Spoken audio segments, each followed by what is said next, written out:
what is Forex? First, I want to take you on a brief history of how Forex came about. Forex came about fully to our individual traders in 1970. Okay, that's a whole long time right now. A whole long time, because currently we're in 2019. It came about in 1970. So the idea behind Forex can be dated back to the barter system, where people have, for example, I have rice, I want to exchange it for your beans. Okay, but there was a problem with that system, because there's no a very good way to measure the value of my rice as to your beans, because some people always feel being cheated. Okay, I give you beans, beans way more, right? But your rice, I don't really need your rice. But however, my rice is as important to me as much as your beans is important to you. So for us to weigh that important, the level of importance, nothing was there to weigh. So over time, people felt it wasn't so efficient because of that problem. Okay, so on and on, currency and values were being introduced. Value, when I mean value, like gold, people thought that me giving you something that is valuable to everyone, me giving you something that is rarely seen, like gold, silver, even cowrie at some time was also used for as a medium of exchange. They give you X number of cowrie, then you give them whatsoever they come to buy from you. So those things were used as a medium of exchange. But however, the one that stayed for a very long time and that's still working right now is gold. Okay, some even use tobacco in some southern part of the United States of America. Some use tobacco. They use tobacco for exchange. All right. So, but however, I want to talk about gold. So many countries accepted gold. In fact, almost all the whole countries in the world, they accepted gold as a medium of exchange. Okay, and before then, there was also euros. That's Roman euros was generally accepted. That is, whenever you go to another country, it was accepted in the Roman Empire because of those Roman Empire. They were the world powers as of then. So whenever you go to any country, whenever you present a Roman euros, it would be likely accepted, just as we have United States dollar as at now. United States dollar is accepted in almost all the countries. But however, as time goes on, these countries were no longer accepting the Roman euros, because, like, if you go to a small eatery, let's say you go to a small eatery, or you just go to a Krispy Kreme or a Starbucks to buy a tea or a coffee, that's, let's say, about $5. I don't think you giving that person, a normal market woman that sells things for 50 naira, you are giving that person 15 naira worth in form of dollars. I don't think the person will need it, because he does not really know where to exchange it, or because it's too small. It does not want the stress going to the exchange house, going to the bureau de change to make that exchange. Okay, because he'll be scared that it may also be fake. He doesn't know how to recognize the real original one and stuff like that. So problem, see, it was still attached to some problem. So there was no generally acceptable currency all around the world. So there is still need for you to change one currency to the other. So that's what we are talking about. That is, you cannot have United States dollar and say, okay, you have it all. You can travel anywhere around the world and you'll be spending the dollar. It's not possible, because there are still some places that it will not be accepted. It's only a few places where it will be accepted. Example of those few places are where international visitors troop in. Example, like international airports. Another place is hotel, because they have international visitors where they could also exchange their money. They could also give same money to the same person, other persons, citizens or indigenous of those countries, and they will have it off their hands. So there was still a need for exchange. That is, whenever, let's say, I'm from UK, which in UK they spend the British pounds. So if I'm traveling to United States, there's a need for me to change my pound sterling to United States dollars. So hence the emergence of Forex. So the exchange of one currency to the other is what we term as foreign exchange. So there is always a difference that you pay, because there's always a difference between the bid and the ask price. Whenever you go to this bureau de change, whenever you ask how much is dollar today, the first question that I'm going to ask you anytime that you go there, any day, and that question is always constant, is, do you want to buy or you want to sell? The reason why they are asking you is so that they will know the price to give to you, because the buying price is different from the selling price, which is normal in every business. Every business, you want to sell high with what you bought low. You want to buy low and sell high. So that's what also they are doing. So with this bullet point right here, this first point, you say buying and selling of two currencies. That's what Forex is, which I've brilliantly explained, buying and selling of two currencies, it's always involved two currencies. So that's why you always see Forex is always in form of pair. They will always say in Forex it's always Euro slash USD. Some of them, they don't add the slash. As time goes on, I'll be explaining to you the reason why. Then you see USD, JPY. Okay, you see USD, CHF. You see GBP, USD. And you also see USD, CAD. Now, all these have codes. Now, you will know one thing. They all have USD as predominant pair in all of them. It's either you are seeing it first or it's appearing at the last. If you are seeing it first, it's called the base pair. If you are seeing it in the last, it's called the quote pair. I'm going to be explaining that. Just hold on. I'm sure you're writing this down. Okay. USD is the predominant pair because International Monetary Fund was formed after the World War II so that we can regulate the economies, so that the world can better regulate the economies of all countries in the world. Okay, so the reason why that's necessary is because the world store their reserve in form of United States dollars.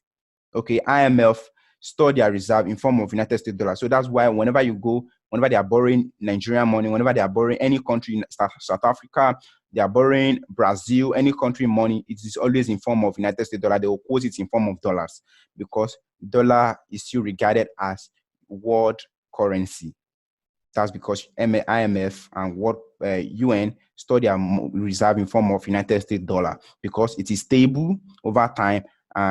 They hardly have recession. Okay, so that's why you can see United States dollar is predominant in the Forex market. Okay, with that said, now with these currencies that I just listed, these 4, 1, 2, 3, 4, 5 rather, that I just listed, these are the major currencies traded in the Forex market. They are the major, write them down, major currency traded in Forex market. Now, let me tell you their full meaning. CAD stands for Canadian dollar. CAD, Canadian dollar. United States, USD stand for United States dollar. GBP, okay, we have another one here. GBP stand for Great British Pounds. We have CHF. CHF stand for Swiss franc, that's Switzerland franc. CHF, Switzerland franc. Switzerland is used by Switzerland. EUR stand for euro. JPY stand for Japanese yen. JPY, Japanese yen. All right, with that said, let's move to the next bullet point. Did you know the largest financial market in the world is Forex? Because it is bigger than the New York Stock Exchange, the most celebrated New York Stock Exchange, the stock exchange that is most celebrated in the world. Forex is 26 times bigger than it. That is, what does that mean? That is, when you split Forex in 26 places, one of it is New York Stock Exchange, NYSE. This is the most celebrated stock exchange in the world. Forex is 26 times bigger than this. All right? It's 26 times greater than New York Stock Exchange. So it's a highly liquid market in the world with a volume of over $5.3 trillion daily. Over $5.3 trillion daily. What does this suggest to you? As an individual, when you are coming in, that is, you can conveniently take any amount, let's just say, to be very, very conservative, let's say $20 daily from this market, and nothing will move. Nothing will be shaken. I increase it. You can even take $200. This market will not feel anything. You can take $2,000. The market will still not feel anything. You can take $20,000. It will not still feel anything. On and on. You can keep taking it. But just to be very conservative, set your mind to very small target to like $20 daily. $20 daily. And you will get it. It's very possible. Set it. And trust me, no any person receive this amount daily. You have to have a high degree, you have to have masters, BSc, and a whole lot of qualification. You have to be working in a very good and trustworthy firm for you to earn this amount of money daily. And I'm telling you, you can earn this daily in Forex market. Now, I'm not trying to raise your hope too much. There are days that you experience losses, yes. There are times you experience losses, streaks of even weeks that you will not see blue. Like when I mean blue, you will not be in profit based on your strategy. Okay. But whenever you get it right, there are times that there's what we call risk to reward. You have to enter in position whereby whenever you are targeting the market, you should be risking 1 to get 2. You should be risking 1 to get 2. Or risking 1 to get 3, as the case may be. So all these things depend on your strategy. So that's why strategy, as I've former said, that it is very, very crucial in this market. If you want to be successful, you need a very good strategy that is working from time to time. Strategy is not just all. Money management is also very crucial. You shouldn't risk all the whole money that you find in your account. Okay? There's some set of money you should set aside. Okay, I'm not going to touch this. This is what I can touch. This is the highest that I can afford to lose as at this time. All right? That's how the Forex market works. So the fourth point here is the Forex market has no physical location. It doesn't have any physical location. You're not seeing somebody that you're buying with. You're not buying with any physical person, or there's no place. Just unlike the stock market. You know, the stock market, you have to go to over the counter where you place bets, you place trades. Okay, I want to buy. Quote me at this so price. You're talking to a physical, just like the normal bank. No, the Forex market, everything is demystified. Everything is largely done online. With your data and your phone, you are powerful, the Forex market. So no physical location. And the one that is mind-blowing is it operates 24 hours, unlike the stock market. The stock market closes every day.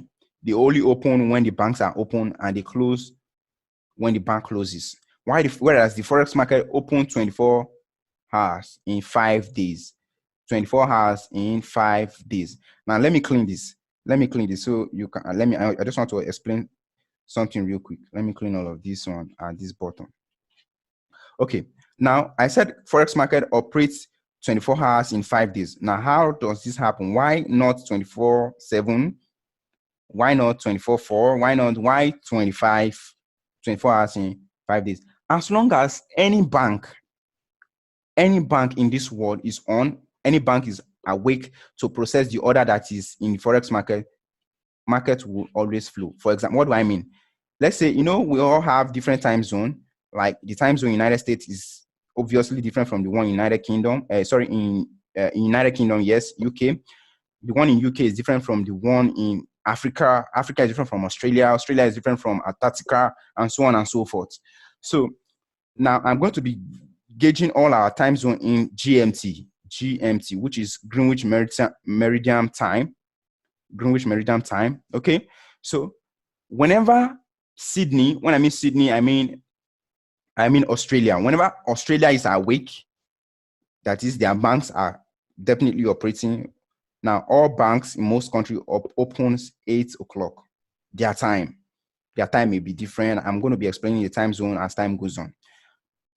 Whenever the banks in Australia they are awake. Whenever Australia is awake, their banks are also operating, helping us to exchanging our orders in the Forex market. I'm just telling you how our order is being exchanged. They'll be exchanging our orders, buying and selling is going on in Australia. So whenever they're about to go to bed, United Kingdom open, UK market open, which is London market. London market, it is worthy of note. Let me know. Say London market, London session is the biggest out of all the session. Now let me list all the session. We have London session, London session, New York session, which is United States. We have Sydney session, which is Australia. Sydney.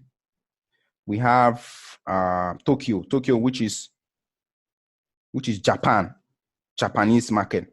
Okay, the Asian market, Asian. So just like 1, 2, 3, 4. So the reason why it's 24, Forex is 24 hours is when this one is about to go to sleep, New York opens. When New York is about to go to sleep, Sydney open. It keeps rolling over and over till Friday 10 p.m. 10 p.m. our time, which is Nigerian time, GMT. We also use the same time. It also happened that we also use the same time with UK. Just that sometimes UK may be 1 hour ahead of us. Okay, so this is how the market keeps rolling over and on. So until 10 p.m. on Friday, where all the bank in the world is shut down for the weekend break. So market does not roll on Saturday and Sunday. So on Sunday evening, which is 5 p.m. our time, or Tokyo session starts. Tokyo, these are the first people they start because it is their morning over there. So their banks start operating 5 p.m. our time here while we are still in Sunday, but they're already in Monday.